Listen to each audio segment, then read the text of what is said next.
5 లక్షల నుండి 6 లక్షల బడ్జెట్ లో మంచి కార్ కొనాలనుకుంటే ఈ వీడియో మీకోసమే ఇచ్చినాం. ఫస్ట్ మనం ఒక 4 కార్ల గురించి మాట్లాడుకుందాం. ఫస్ట్ కార్ ఏంటంటే ఆల్టో K10. మన మారుతి మామ గురించి మీకు తెలిసిందే. సేఫ్టీ రేటింగ్ ఉన్నది కానీ పర్ఫార్మెన్స్ ఏదో కొద్దిగా గొప్ప పర్ఫార్మెన్స్ ఉంటుంది. దీని గ్లోబల్ ఎన్క్యాప్ రేటింగ్ వచ్చేసి 2 స్టార్ ఫర్ ఆర్డర్ 0 ఫర్ చిల్డ్రన్. సెకండ్ కార్ ఏంటంటే రెనాల్ట్ క్విడ్. దీని గ్లోబల్ ఎన్క్యాప్ రేటింగ్ వచ్చేసి 1 ఫర్ ఆర్డర్ 0 ఫర్ చిల్డ్రన్. థర్డ్ కార్ ఏంటంటే ఎస్ప్రెసో. దీని గ్లోబల్ ఎన్క్యాప్ రేటింగ్ వచ్చేసి 1 ఫర్ ఆర్డర్ 0 ఫర్ చిల్డ్రన్.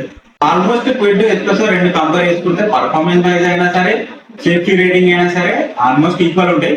కానీ నాకు కొంచెం కంఫర్ట్ సీటింగ్ కావాలి, కొంచెం లగేజ్ ఎక్కువ బూట్ స్పేస్ కావాలనుకుంటే రెనాల్ట్ క్విడ్ చూస్ చేసుకోవచ్చు. లాస్ట్ బట్ నాట్ లీస్ట్, అసలు ఈ బడ్జెట్ లో మనం సేఫ్టీ రేటింగ్ అసలు ఎక్స్పెక్ట్ చేయలేము. కానీ ఈ బడ్జెట్ లో కూడా ఒక మంచి safety rating and performance wise ఉన్న ఒక కార్ ఉన్నది, అదే టియాగో. దీని గ్లోబల్ ఎన్క్యాప్ రేటింగ్ వచ్చేసి 4 for order 3 for children. Safety పరంగా అయినా, కంఫర్ట్ విషయమైనా, పర్ఫార్మెన్స్ విషయమైనా, ఎటన్నా లాంగ్ డ్రైవ్ అయినా, సిటీ డ్రైవ్ అయినా మంచి బడ్జెట్ సెగ్మెంట్ కార్ ఏదంటే టాటా టియాగో.